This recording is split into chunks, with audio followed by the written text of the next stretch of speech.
Ces présidents africains devenus maréchals et dirigeants à vie. Salut et bienvenue.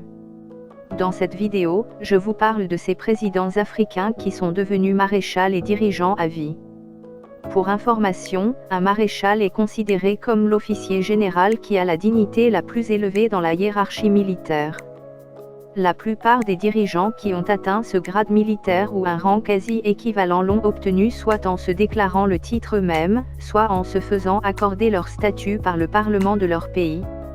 5. Maréchal Idriss Déby Itno.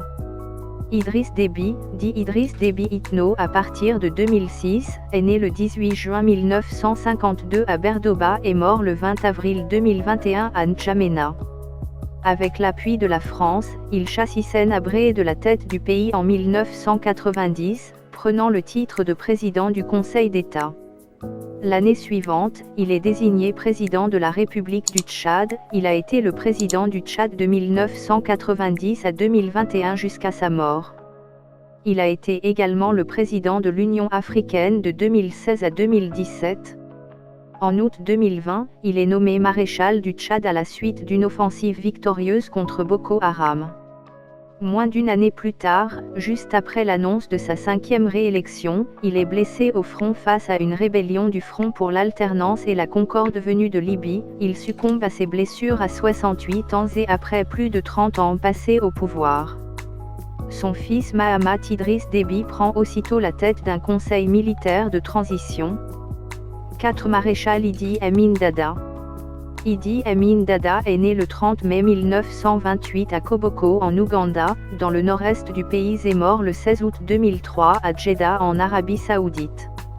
Il était un militaire et homme d'État, exerçant un pouvoir absolu sur le pays entre le 25 janvier 1971 et le 11 avril 1979, en tant que président à vie. Il fait ses études en Ouganda et a servi dans l'armée britannique en 1945, connu sous le nom de King's African Rifles. Après avoir renversé le gouvernement du premier président élu du pays, Milton Obote, il devient président de l'Ouganda en 1971 et dirige le pays pendant 8 ans. En 1979, Amin Dada est forcé de fuir la capitale ougandaise sous la pression de l'armée de libération nationale de l'Ouganda. Il va trouver refuge en Arabie Saoudite, où il meurt en 2003. Il s'est donné le titre de Field Marshal, grade à 5 étoiles le plus élevé dans l'armée ougandaise et de président à vie en 1975. Il a laissé l'image d'un dictateur violent et sanguinaire. L'Occident le considère comme un dictateur qui a paralysé l'économie ougandaise et conduit un régime basé sur la terreur et les crimes de masse. 3. Maréchal Mobutu Sese Seko. Mobutu Sese Seko Kukunbandu Wazed Abanga est le nom que se donne en 1971 Joseph Désiré Mobutu. Celui qui a dirigé d'une main de fer le Zaïre, actuelle République démocratique du Congo, est né le 14 octobre 1930 à Lisala au Congo belge. C'est lui qui va rebaptiser le Congo belge devenu Congo-Kinshasa en Zaïre au même titre que la monnaie du pays et son principal fleuve. À la suite d'un coup d'État, il arrive au pouvoir le 24 novembre 1965 et s'impose par la force des armes et l'instauration d'un parti unique en 1982.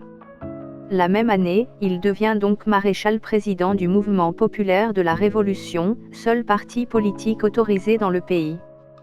Il est connu pour avoir imposé un costume traditionnel baptisé abakos, Aba le costume, une version zaïroise du costume occidental.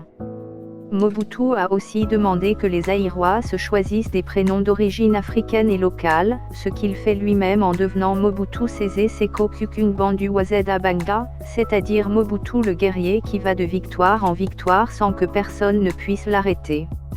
2. Le maréchal Mohamed Hussein Tantawi. Mohamed Tantawi est né dans la région de Nubie, entre l'Égypte et le Soudan, en 1935. Il a obtenu son diplôme pour rejoindre l'armée en 1956 en Égypte. Il est devenu président de l'Égypte après le renversement du président Moubarak.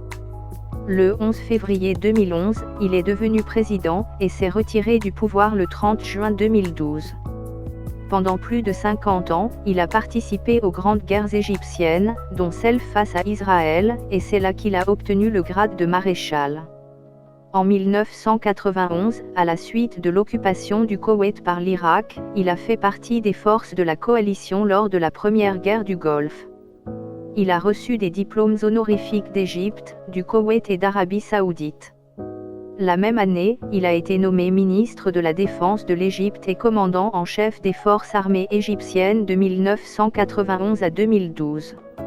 Mohamed Tantawi a la réputation d'avoir évité toute infiltration de l'armée par les frères musulmans. Un maréchal Jean Bedel Bokassa.